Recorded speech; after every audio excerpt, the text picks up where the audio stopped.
Hai semuanya, kenalin aku Amel dan hari ini aku gak sendirian nih. Hari ini aku ditemenin sama Hai, kenalin aku Yoga. Nah, sore-sore gini asik banget ya.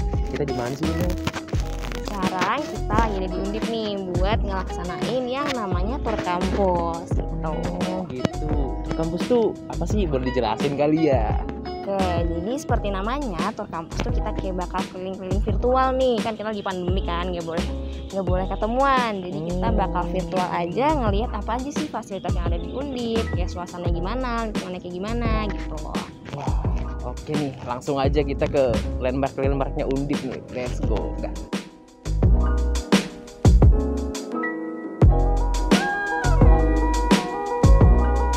Sekarang kita udah ngeliat yang namanya Widya Puraya. Nah, Widya Puraya ini bisa dilihat kan lokasinya tuh luas banget dan juga halaman ini berumput. Dan biasanya lokasi ini tuh dibuat untuk berkumpulnya mahasiswa baru karena mudah dijangkau dan juga sangat luas. Dan juga ini tuh biasanya dipakai juga untuk acara-acara penting gitu teman-teman.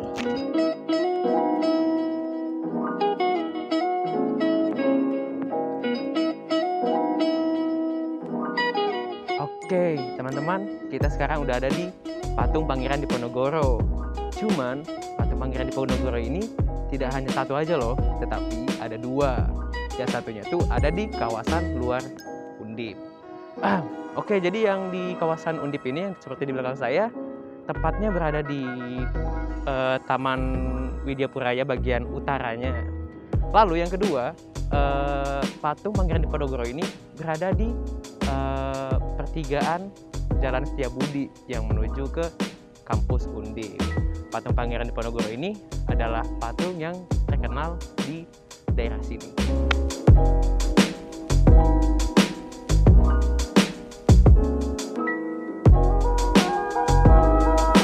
Oke, jadi sekarang di belakang saya ini ada yang namanya Gedung Student Center nih. Nah, Gedung Student Center ini sendiri dipakai untuk berbagai kegiatan mahasiswaan seperti kegiatan Ormawa, terus kegiatan UKM juga. Dan selain untuk kegiatan mahasiswa ini sendiri, gedung ini juga bisa didatengin oleh masyarakat umum.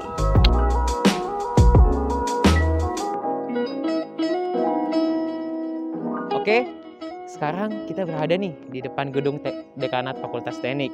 Jadi di depan gedung Dekanat Fakultas Teknik ini juga lokasinya juga dekat dengan Widya Puraya, tepatnya di selatan Taman Widya Puraya. Jadi gedung Dekanat Fakultas Teknik ini diperuntukkan untuk melakukan administrasi, khususnya untuk Fakultas Teknik.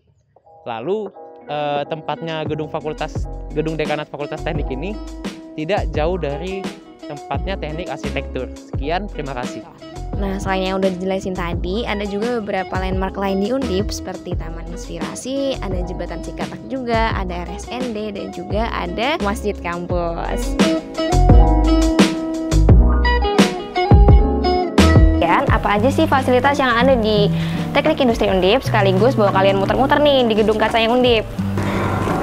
Nah, oke, jadi di lantai 1 ini kita bakal langsung ketemu sama yang namanya Lab RSKE atau yang kepanjangannya itu adalah Rekayasa Sistem Kerja dan juga Ergonomi. Nah, lab ini tuh digunakan untuk mendukung kegiatan mahasiswa yang berkaitan dengan sistem kerja dan juga ergonomi.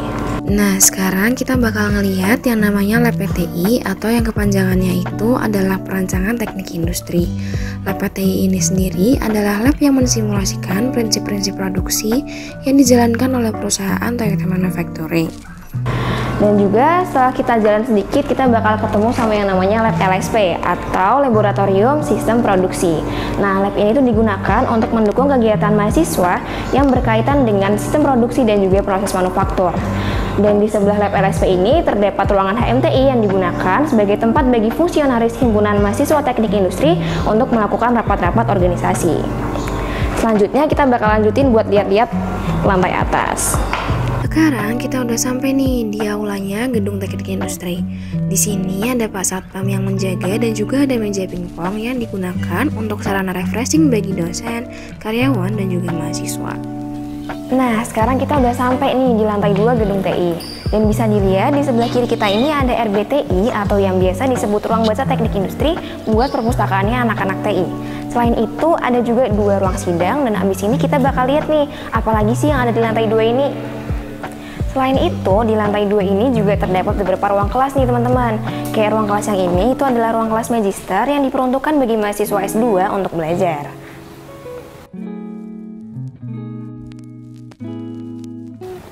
Nah, selanjutnya di sebelah ruang kelas magister ini juga terdapat ruang kelas lainnya, sebanyak 4 digunakan untuk tempat belajar bagi mahasiswa S1. Nah, sekarang kita udah sampai di lantai 3 nih teman-teman. Dan di lantai 3 ini kita bakal langsung ketemu sama yang namanya lab opsi atau lab optimasi dan perancangan sistem industri. Nah, di sini adalah tempat yang mendukung kegiatan mahasiswa yang berkaitan dengan peluang, statistika, dan juga optimasi sistem. Dan di sebelah lab opsi tadi ada yang namanya General Administration dan Supplies Room atau yang biasa disebut dengan tata usaha atau ruang administrasi. Dan habis ini aku bakal lanjutin untuk kenalin teman-teman semua tentang fasilitas yang ada di lantai 3 gedung TI ini. Nah, jadi selain di lantai 2 tadi ada juga ruang sidang yang letaknya di lantai 3 nih teman-teman. Fungsinya sama, yaitu sebagai tempat untuk berjalannya sidang. Dan selanjutnya di sebelah ruang sidang ini ada juga office room yang berfungsi sebagai kantor bagi dosen yang ingin mereka nilai mahasiswa-mahasiswanya. Nah, selanjutnya ada ruangan dosen. Ruang dosen ini digunakan untuk tempat berkumpulnya dan juga tempat beristirahat bagi para dosen. Dan di lantai 3 ini juga dilengkapi dengan fasilitas musola dan juga kamar mandi untuk menunjang kebutuhan dari dosen, karyawan, dan juga mahasiswa TI ini sendiri. Nah, sekarang kita udah sampai nih guys di lantai paling atas dari gedung TI. Nah, di lantai 4 ini adalah DSS atau Decision Support System, di mana tempat ini itu difungsikan untuk tempat bagi mahasiswa yang berkaitan dengan sistem informasi dan juga pemberdayaan sistem. Dan di sebelah lab DSS tadi ada juga studio manajemen dan kewirausahaan yang berfungsi untuk menunjang kegiatan mahasiswa di bidang wirausaha dan juga manajemen finansial serta pemasaran.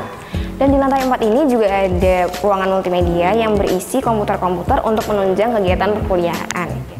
Nah, jadi gimana nih teman-teman? Udah pada tahu kan gimana sih suasananya kalau misalnya kita kuliah di Undip dan apa aja sih fasilitas yang diberikan oleh Undip. Jadi makin gak sabar kan buat kuliah offline di sini? Wah, bisa banget sih Mel.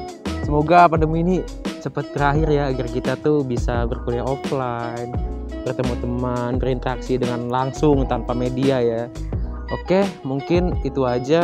Kita juga tadi jalan-jalannya udah cukup lama. Mungkin saatnya kita pamit undur diri. Bener banget teman-teman, jangan lupa jaga kesehatan ya dan stay at home karena ini masih pandemi. Dadah. Terima kasih, Makasih, teman-teman. sampai jumpa.